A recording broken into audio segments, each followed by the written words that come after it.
Hey everyone, it's Krista, and so we're going to talk about that thing, threads. Okay, yeah.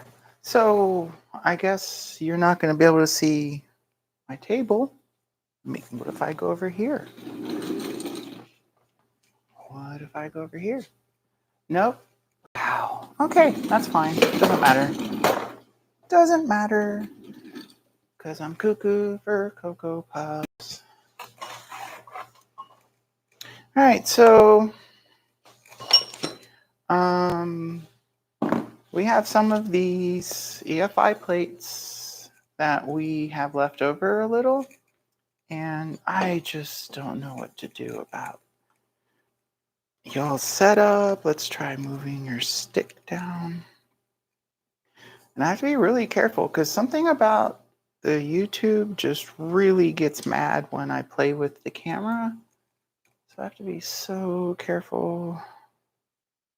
Okay, so here's the plate. And we had a company make these, and we found out something went wrong with the threads. So when you look at it, you can see what looks like a little bit of a raised lip. And we thought we sent them all back to the manufacturer, but I guess we didn't. We had like kind of a batch left over. And so, gosh, this is all just so awkward. So the leftover ones we've got, I have to test with OEM parts to make sure they're compatible. And then we'll have a little bit of a discussion about these threads. Go ahead and reuse these gloves. So I have a box over here.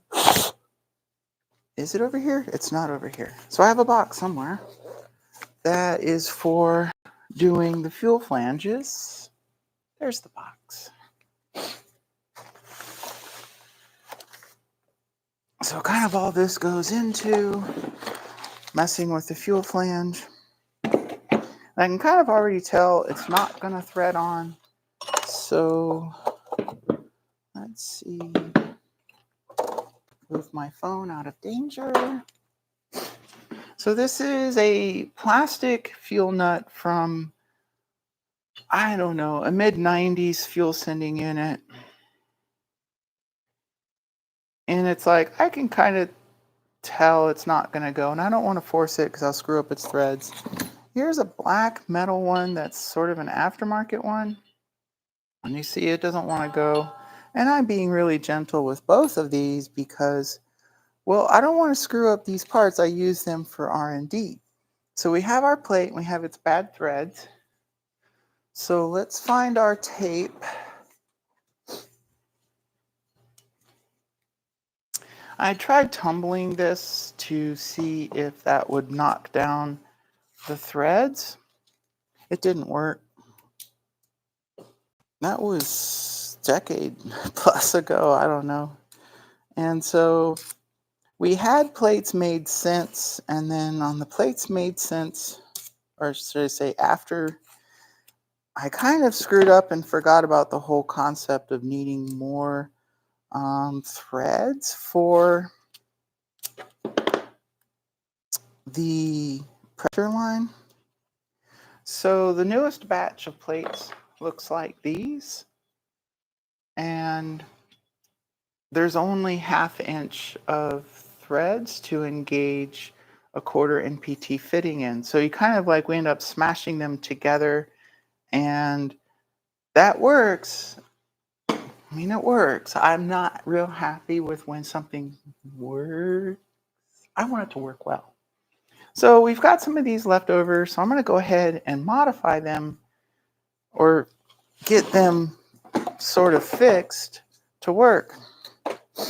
So I have a little tray of files, and I usually just use a file. Hey, Lance Fox, thanks for visiting and saying hi. So I just use files, and you can really feel and hear the roughness.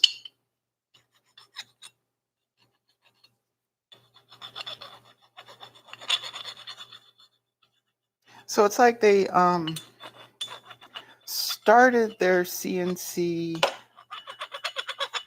cut on these, but then they didn't necessarily follow through to deburr it or chamfer or anything.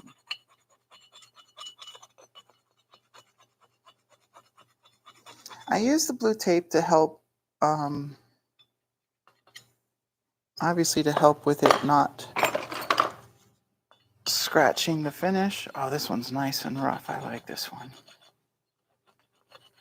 The other one, the other file I was just using felt like it was skipping. You know, it's a function of grain and pressure and how tight the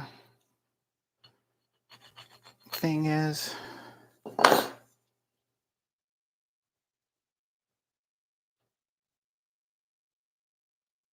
So that's a good start. Let's find, I think I have this piece of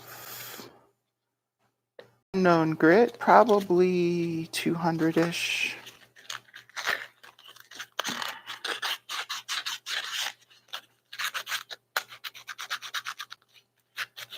It's left over from when I was polishing the tanks, or the molds for the tanks.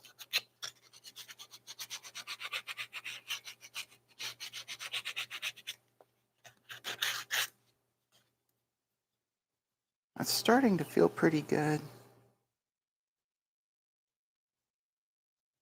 Okay. And y'all are welcome to say hi or whatever. I always appreciate company. This is a little bit goofball just because, you know, like this part never gets shown. I mean, it's like, why? I mean, ultimately, if I was still partnering with the exact company that made this, I think they do actually follow the Facebook occasionally, so I'm not going to mention them, and it's not on them. I mean, they totally, when we first told them about the problem, they immediately wanted the pieces back, and they made good on it. They made the parts, fit and work without question, hesitation, or anything. It was fine. And so I'm just left with these left over. But it's like an example of like anytime you work with a company, everyone wants to do best, everyone wants to do the right thing, but everyone's also busy and trying to make money. And so mistakes happen a lot. And, you know, mistakes happen with our Chinese vendors too. And, you know, except for the F wires, we've had pretty good luck with those vendors taking care of their problems. The F wires people just kind of threw up their hands and said, yeah, we're not going to answer you anymore. And I don't blame them. Nobody wants to do the F wires. All right, so we got a pretty good start there. Let's clean up the threads with the brush. By the way, these are like M16 gun brushes. Like literally when I was in the Army, this was in the cleaning kit in the buttstock of the M16. And ever since then, I've had to have these. I mean, they're easy to get from gun stores or also on that Jungle website. It's just, there's no better. These things are just incredible. No matter how dirty you get them, you can bring them back with brake cleaner. The little angry bristles are great for when you really need to scratch something. Plus, they're stumpy, so they can get into all kinds of places. All right, so now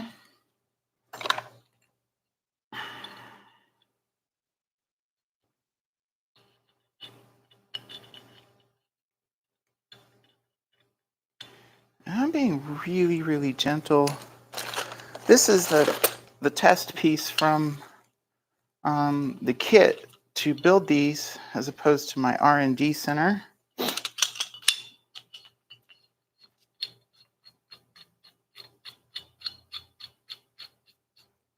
So that threads on perfectly.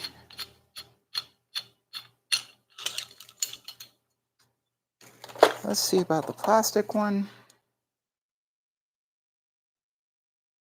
The plastic one's been messed up a few times, so I've had to try to alter it. I don't really... The ones from my test kit might not be the best case scenario. And this is the nut from the people who made the plate. So for a while we had fuel nuts made by that vendor. And this one's still a little grumpy. So yeah, I think it could use some more work.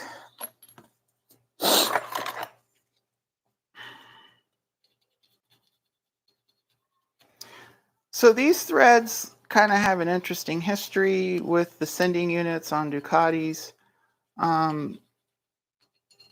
Even though they sort of look like 30 by 1.50, there are two different generations of threads from Ducati and the nuts from Ducati. And I think it has to do with the original 916 Superbike. They wanted to fit the same sending unit as they already had in, say, the injected SS and the fuel injected 851-888 family. So what happened was the casting with the 916 Superbike family it was done into a recess, and I think they had to change how the threads were made and retool some things, and it wasn't a standard thread. So we ended up with not M30 threads. And if you take both generations of the threads, say the male threads of the fitting or the boss, and then the female threads and the nuts, there's one-way compatibility for both, but the other one won't fit both. Not sure how to say it, but we figured out that the modified flavor fits all of them. So there's like a popular aftermarket company who manufactures fuel nuts, and they used to have two variants. They still might, I don't know. We just buy the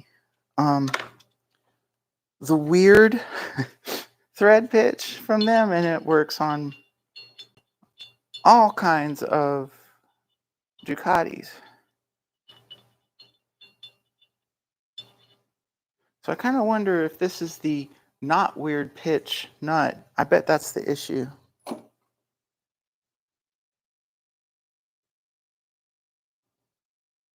The plastic one wants to go a little better. Check our threads, make sure nothing's going on. Oh yeah, he's happy. Okay, so this is good enough. I mean, that's the crazy thing, is that if you don't try something, you're not going to know if it works or not. And so I got this from a 916 fuel flange, so I know it's the wrong threads. And so this sending unit I know is a great example for testing the products we're selling our customers. If this won't thread on, why would it thread on for the customers? So now about threads in general. So like I said, they're not M30 threads. I had to do a lot of research on helping the folks figure out how to make these threads. Because if you just program into your CNC M30 by 1.50, we're not going to get what we want. And so mechanical engineers, like, there's angles, depth, averages of depths. There's so many different phraseology dealing with threads. They could tell you the difference. I used a laser scanner and measuring, and I took molds of different pieces to come up with the same results. And I was able to prove via CAD modeling how one set of threads is not compatible with the other and with the nuts. So I had to answer the question somehow. Now, part of all this comes to, when we make these plates, it would be great if I could just use a flat piece of aluminum with 6 holes and then figure out the rest of the junk separately and not have to have this machined in. That way we can save rent instead of paying for these. And so on the market are a few products. This is a banjo bolt that has M30 threads. Now, I don't know if you can tell, but from my finger up is a lighter thread than down here. So they had great threads, and then they zinc washed the part and ruined the threads. So it wasn't compatible. So like my test is, you buy something and then you take one of the nuts we had, and does it thread on? So here's like some kind of fitting. It looks like it's a flare fitting on one side and M30 on the other. If this was cheap enough, I could thread this in, bore out the inside, and call it a day. This would work for the fuel sending unit mount. Yes, ma'am. Thank you. Here, say no thank you. Okay. Thanks for helping. And so, is there another technology in here? Here's an interesting one. It's a plug fitting for 30 by 1.5, and it's got great threads. Then eventually, I was paying attention, and I was able to get a thread die for a reasonable price. Too bad it's bigger than the hole allows on here, or I could just thread it into that. And so now it's like, well, what if I sand cast my own plate and I had something resembling threads on the nub? Then I could clean them up with this and have a great product for our customers. So that might be the end result, is a plain sand casting with extras molded in as needed. Then I could machine them. Like it's a trade-off of how much money versus time versus volume on that. If we had our oven running 24/7 with a couple workers just turning out tanks, yeah, we're going to have a CNC shop make those plates. But we're not. We ain't got the money for that foolishness. Here's one of those nuts that I cut in half to help facilitate laser scanning. It was quite the adventure figuring out. I have a PDF on the results of that research if anyone's really curious, or if they're going to try to develop a product to work with Ducati parts. So there's both kinds of the fuel nuts, and so I cut them both. I did lots of scans of them. That's why there's white stuff. I use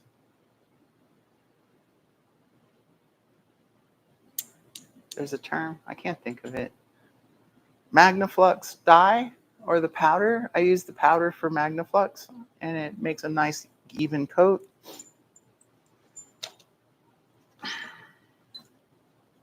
Here's another. I think this one is reverse cast from here.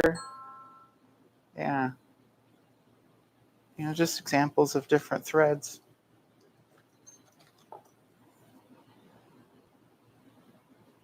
Yeah, it's just crazy. You can never just assume something is what it is if you don't test and figure out the answer. So that was a fun minute. I'm out. Thanks for checking in and nerding on threads for a minute. And we'll see you next time for random head-blowing weirdness on our parts. Thanks for watching. Bye.